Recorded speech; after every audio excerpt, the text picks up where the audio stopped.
Hi, Suraj. How are you? Good. How are you? I'm good. Thanks for asking. We at Tune India Radio are looking forward to delving into the world of stand-up comedy via you, Suraj. So, welcome to Tune India Radio. So, let's start with the questions. I'm excited to be here. Thanks for having me. Our pleasure. So, when did comedy start to feel like a career option for you, and how long have you been doing this for?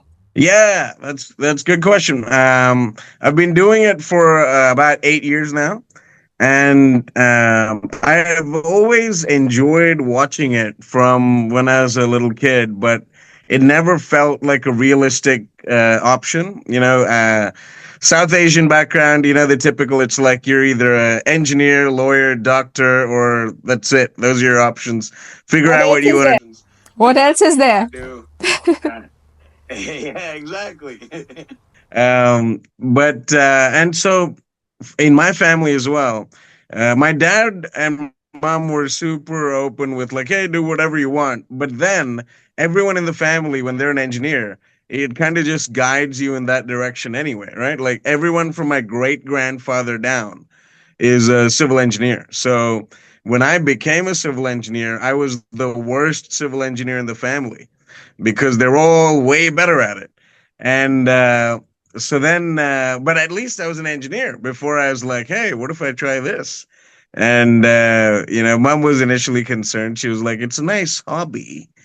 And then she watched, I think maybe it's Tamasha. She watched a Bollywood movie where it's about like a struggling actor or something, and she watched that, and then she came around, and also it helped that I was having some success in entertainment as well. But when it felt like it might be a realistic option was maybe. So I started 8 years ago. That's when I started doing open mics. First couple of years, I was working both as an engineer and doing stand up. So it was, you know, pretty hectic. But then I got my first TV appearance about 2 years into it. And that's when I think I started to think, all right, this might be plausible. Right. Okay. So, have your parents totally accepted your choice of career now? Yeah, now they've come around completely. Now they'll, tell the relatives and they'll say, hey, he did this and that, and he went to this country and performed here and all that. So now it's a complete 180. Um, but, before that, it would be like, so your cousin is a software engineer that gets a lot of, he's doing pretty well. What are you doing? Yeah. So, they're showing you off now, huh? Happy with your choice of career. Yeah. Have they watched any of your shows? Yeah, so the first time they ever watched me was that first TV taping appearance that I did. So that was for a comedy competition called Raw Comedy. They run it every year. And in 2019, so it's a competition that's held across Australia, and about 1,000 people enter it, and they present 5 minutes of material.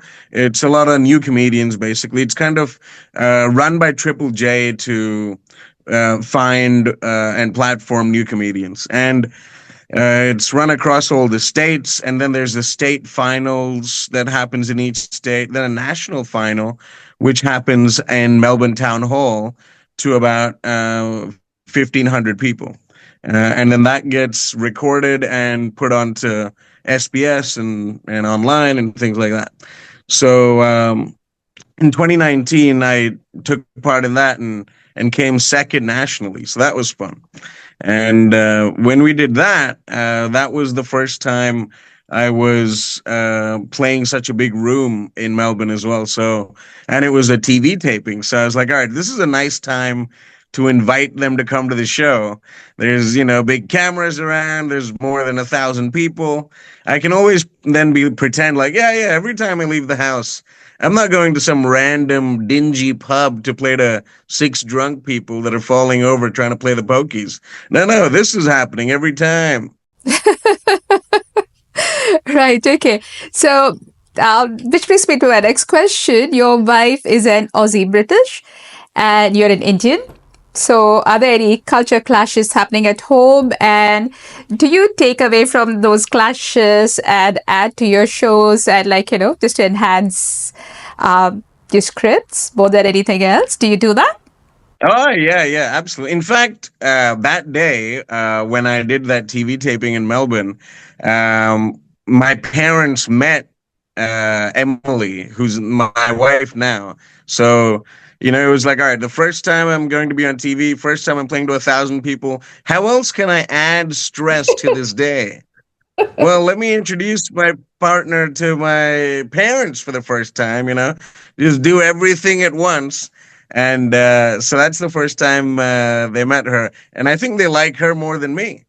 Oh, well, as it happens, I'm yeah. an only child as well. And I think at some point, they would have liked to have a daughter. So they were like, yeah, we've got one now. So yeah, as far as whether I use our life in my shows, literally the show I'm running now at Melbourne, the third tour show that I've brought to Melbourne. This one's all about us, right? So it's literally called Brown Boy Marries White Girl, and it's all about how we met and the idea of love and how my relationship with the concept of love changed over time and all that kind of stuff. So I'm quite excited about it. So your shows are mainly based on love, relationships, and marriage, yeah? Yeah, this particular show. This particular show? Yeah. Every show has a different theme, obviously. So this particular show. So does your wife get angry when she, like, hears the dialogues that you and she share at home up there on the stage for the whole world to hear? You get No, upset. she comes off pretty well most of the time. I'm usually the one being an idiot, so I think that helps. And she kind of gets to see the material from when it's in open mics being run to like 3 4 people, then to like bigger club shows, then to festivals and all that. So she sees the whole progression of it. So at any point she can be like, hey, I don't like that, don't put that in there. But she's super chill about it. She's like, yeah, yeah, talk about that. Yeah. As long as you let her shine. Great. Yeah, yeah, of course, of course.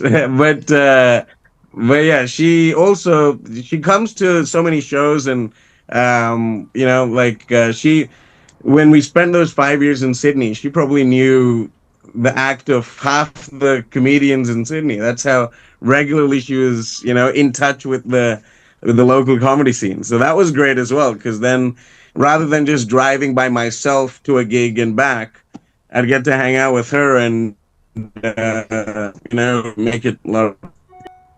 So she is your strongest supporter. Yeah, I mean, she's seen my show like 50 times, so Wonderful. someone needs a medal for that level of commitment. Well, we all do. So this is your third festival. So how is it different from the first two? So the first two festivals, I had no real overarching theme. They were like, all right, these are my favorite jokes right now that I've written, and I want to present it. And so they were kind of bouncing around a lot of different topics, whether it's the immigrant experience or my life or my family or just general things I'm observing in the world. And there were shows I really enjoyed. The first one was called K Suraj Suraj. And the second one was called the Suraj Joke Barrage. I really enjoy sticking my name into my show titles. But what was different about this one was because it's a theme, it felt more like, and it was the first time I'm telling stories on stage as well, right? Because in those first two shows, I was always just telling gags, just jokes, set up punchline, tagline, like, very rhythmic, very punchy, very systematic. Whereas this is the first time I'm making jokes and over a story and a concept and idea, and that's felt really interesting and like a new experience. So it's not something I was super initially confident in doing. But my director, she helped me out a lot as well. She's another person that did raw comedy the same year I did it, Rose Bishop. And so she sat with me and listened to my ideas and helped me form the structure of the show. And so now it feels like, all right, not only does it have those punchy gags and jokes in there, but it also has this kind of overarching theme and narrative experience, which feels good. Oh, good takeoff on K. Sarasara, I guess. So, you've diversified into films as well. We just happened to watch, we just started watching Shantaram actually on Apple TV. And do you see that as the next step in your career move? And if not, what's next for you in the coming year?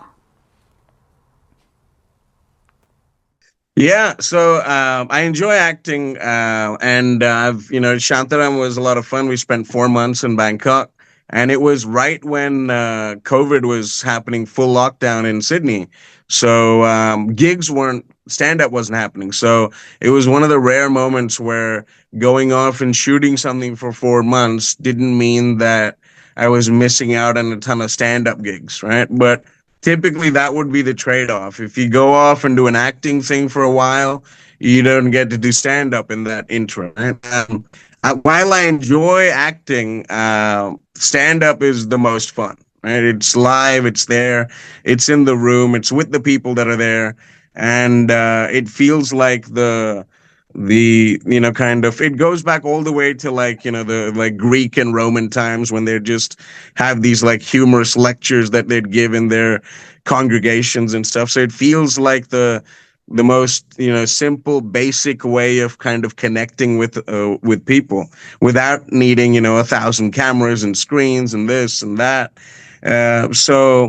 Yeah, I enjoy stand up the most by far, but acting is good, not only because it's fun to do, but also it helps increase your profile for stand up, right? So it like goes hand in hand in that sense. So I'll definitely be looking to do more acting stuff later.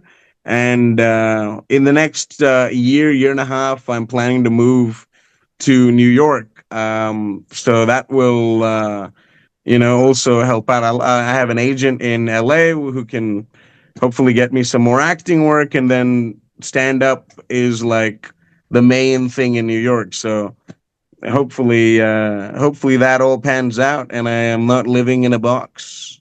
Absolutely. Well, thank you so much for spending time with us today, Suraj. I really appreciate it.